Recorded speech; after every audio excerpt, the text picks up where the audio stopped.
O processo de ensino e aprendizagem desenvolvido na universidade é um processo de formação do ser humano, do profissional e do cidadão, isto é, de um indivíduo que desempenha vários papéis na sociedade. A aquisição de conhecimentos pelas disciplinas, pelos conteúdos, embora inicialmente não preveja o alcance maior do que o de fazer com que o estudante adquira conhecimentos específicos, tem permanência na formação mais ampla do aluno. Assim, quer o professor tenha consciência ou não, sua ação em sala de aula é uma ação de formação do homem, do profissional, do cidadão e por isso é uma ação que ultrapassa a sala de aula. A ação do professor na universidade tem para o aluno significados que ultrapassam a dimensão de prepará-los para o mundo do trabalho, pois o estudante também está desenvolvendo uma descoberta de si, do mundo social e profissional. No entanto, a relação de ensinar e aprender que se estabelece na relação professor-aluno é mais complexa que a simples transmissão de conteúdos, saberes e conhecimentos específicos. É complexa por ser uma relação mediada pelo contexto social, cultural, político e psicológico do professor e dos alunos. É complexa porque engloba aspectos que se estabelecem em qualquer interação social, uma vez que a ação decente é, além de educacional, uma ação social, psicológica e cultural. Os aspectos emocionais nessa relação têm grande significado na construção de conhecimentos e são significativos tanto para os alunos que aprendem como para os professores que ensinam. São relações de confiança, de agregação de valores, de empatia e de criação de elos afetivos.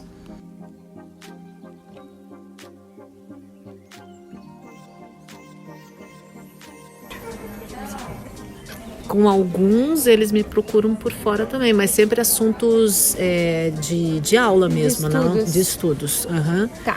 Do relacionamento que eu mantive fora, aí foi de gente que já se formou. Um aluno fora de sala de aula? Isso. Pelo Instagram? Tá. Veja, sim, né? Principalmente nessa sala. Claro, sempre uma relação professor-aluno, né? Porque eu acho que não tem... Mesmo porque os meus gostos são completamente diferentes dos de vocês, né?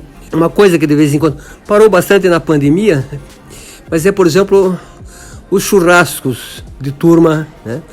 Isso eu sempre fui, né? Sempre reuni, vou muito nos eventos que fazem aqui na universidade, né? Mas eu prefiro bater papo aqui nessa salinha, né? Completamente livre sobre qualquer assunto, mas assim manter assim uma certa posição, porque eu não vou convencer vocês a viver como eu vivo, né? E eu não vou poder viver como vocês vivem hoje, né? Quer dizer, são formas diferentes de... Mas gosto do contato com o aluno e isso é vital para mim, né? Por isso eu não paro, porque vocês me ensinam mais do que eu ensino vocês, né? Essas discussões, as conversas, etc. Isso sempre é muito importante. Eu mantenho contato permanente, né? No e-mail, WhatsApp, respondo. Claro que tem horas que o pessoal às vezes não respeita certos horários, mas eu respondo, o pessoal tem acesso. Final de semana, tudo? Sim, fim de semana. Inclusive eu tenho alunos que depois que já se formaram estão voltando e fazendo, me pedindo mentoria para continuar, né? Aquilo que eu ensinei naquela época talvez não fazia muito sentido, mas agora o pessoal tem... O nosso trabalho foi baseado nos professores da PUC-PR e buscamos entender qual a relação professor e aluno na universidade. Como o professor enxerga seus alunos? Essa relação ultrapassa a sala de aula ou se mantém estritamente profissional? Existem casos em que o professor se torna amigo do aluno? Os canais de contato com o professor estão sempre à disposição? E a que ponto essa liberdade ou falta dela influencia na vida pessoal do professor?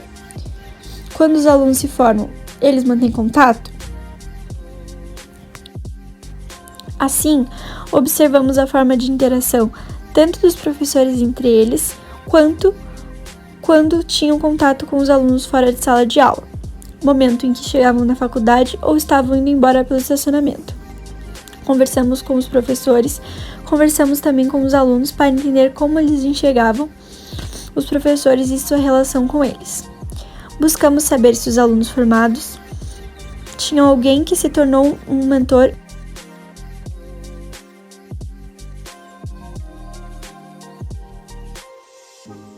Claro. Veja, eu não gosto de me envolver muito em problemas pessoais, né? Porque isso é perigoso para mim, né? E mesmo para o aluno. Mas veja, já resolvi casos que aparentemente eram bastante impossíveis aqui. De alunos assim que reprovavam, faltavam. Daí chamar aqui nessa salinha, vamos conversar, qual é o problema? Acho que eles resolvem mais pessoal do que dizer faculdade ultimamente. Já vários me procuraram, a gente tenta resolver.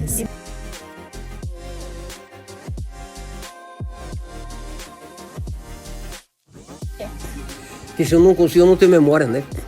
Então é muito difícil. E agora mais ainda, porque uma forma de eu gravar o nome de vocês é através da chamada, né? Então quando você faz uma chamada de frente para o aluno, que você vê o aluno responder, você vai associando o nome com ele. Então comigo acontece o seguinte, eternamente eu vou saber que vocês foram meus alunos, né? Quando vocês telefonar, aqui é fulano, tá, né? Eu sei que foi meu aluno e sei de onde que foi aluno. Agora, não consigo fazer coincidir a pessoa com o nome. Se for turma pequena, eu sei os nomes. Se for turma grande, quando é um caso aqui, eu sofro, né? Porque são 55 alunos, 57, e eu vou marcando alguns nomes. Se eu puder, eu sei o nome de todos. Quando se forma, então, mais ainda, e preserva essa relação de afetividade. Eu tento ser, né? Mas é que a gente tem bastante alunos, às vezes eu não consigo guardar tudo. Eu tento ser. Mas esse foi um aprendizado. Foi um aprendizado de 20 anos dando aula. No começo eu era mais assim, distantona. Mas ainda é meu jeitão, né? Eu não sou assim muito, que nem minha irmã, que chega perto. Mas eu tento me aproximar, querer saber.